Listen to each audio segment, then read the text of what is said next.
Les 7 et 8 septembre, le prince Harry marquait son retour sur le sol britannique pour les Well Child Awards et le premier anniversaire de la mort d'Élisabeth II. Le lendemain, il décollait de nouveau pour l'Allemagne, où se tenaient les Invictus Games.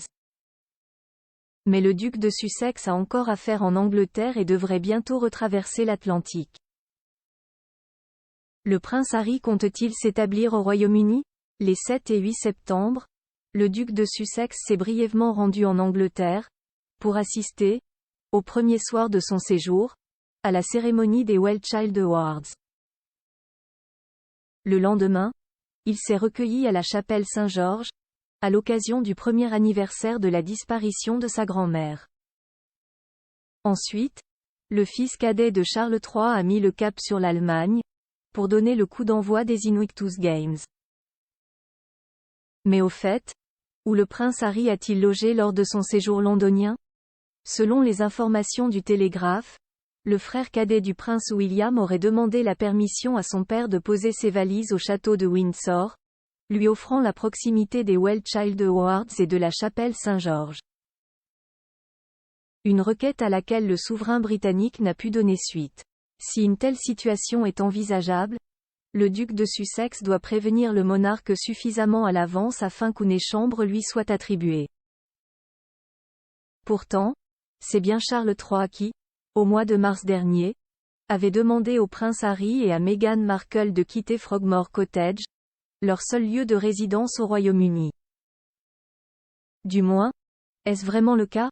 Depuis quelques semaines, le bruit court que le duc et la duchesse de Sussex loueraient un appartement au sein du palais de Kensington, leur permettant de se rapprocher de la famille royale britannique afin de, peut-être, réparer les liens et revenir dans les rangs des Windsor.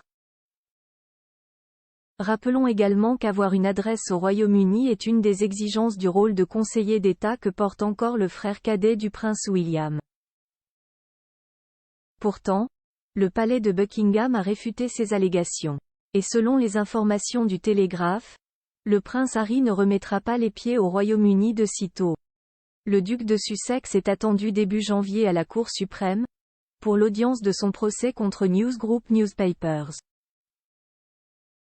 Si le prince a pour idée de rendre une visite privée à son père pour apaiser les tensions, cela ne figure pas sur son agenda officiel. Plus grand que photo Meghan et Harry, plus complice que jamais aux Invictus Games, le prince Harry pourrait-il perdre son rôle de conseiller d'État? En dépit de son retrait de la famille royale britannique, le prince Harry conserve son rôle de conseiller d'État, ce qui l'autorise à se substituer à Charles III pour honorer un engagement royal, dans le cas de figure où le roi serait souffrant ou indisponible. Un détail qui a le don d'agacer certains membres de la firme, qui ont suggéré que le souverain britannique retire ce titre à son fils cadet. Mais l'époux de la reine Camilla s'y est opposé, craignant que cette action antagonise davantage le duc de Sussex.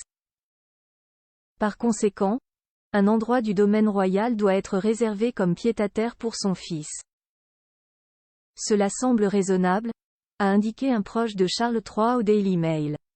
Serait-ce là un appel du pied du souverain britannique à son fils cadet, signalant un cessez-le-feu et, peut-être même une future réconciliation? Ne mettons pas la charrue avant les bœufs. Le château de Windsor ne s'est pas construit en un jour. Article écrit en collaboration avec 6 médias.